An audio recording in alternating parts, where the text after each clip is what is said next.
سلام و درود دوستان عزیزی ما.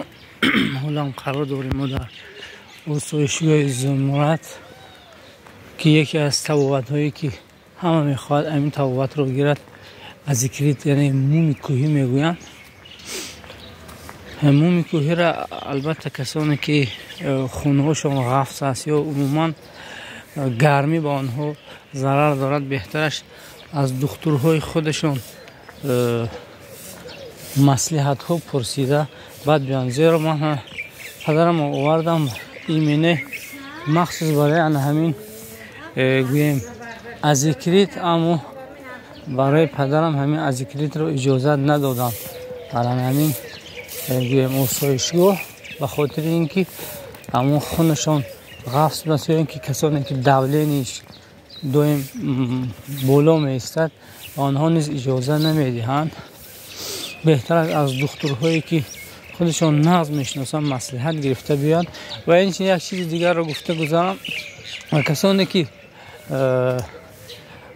علیه آمدگی هستن در همین زمرت با گفتی که روسایی که عادیخ کرده استادن یا که توبت گرفته استادن، اگر مبادا که در نیتشون رفتن باشد دوامی همون توبت رو نگیرن، بهترش 3 روز پیش گویم علیه رفته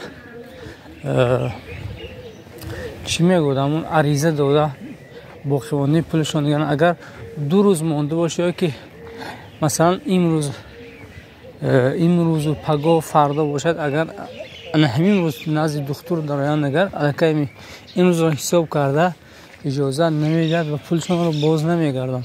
بهترش کسانی که پولشون میخوان باز گردانن، بهترش 3 روز پیش علیه عریضه نویسن برای رفتنشون و برگردانی پولهاشون. زیرا پدر من نیست بیزار شدن که اون خیلی چین نیستگی بود، حسابی هم خونشون غفص هم دولینشون بلند بود. خواستیم پول رو برگردانده رویم، اما وقتی که رفتیم اصلا همون مدتی ادای باشیم در اینجا تا 26 بود. ما روزی 24 درانیم علیه 24 25 26 گفته با ما مبلغ برنگرد. از همین حساب باز باقی موندیم دوستان عزیز. اما خاطر کسانی که میخوان بر وقت روند، بهترش یعنی که 3 روز پیش علیه مصلحت کنن با خودشون برای رفتنشون و برای البته برای بازگردانیدن بقیه پولشون دوستان. خیلی امیدوارم که این ویدیو رولی که من برای یگان شخصیت منفعت آورد و به همین حالتی که من و چند نفر دیگری که بودن از یاوان، اونها نیز خواستن روان پولشون رو باز نگردن. حساب اینکه 2 روز مونده است، اینکه بهتره 3 روز مونده باشد، اگر میتونید پولتون رو باز گردون بگیرید دوستان عزیزی ما. خیلی باقی سربلند و خانواده باشه دوستان.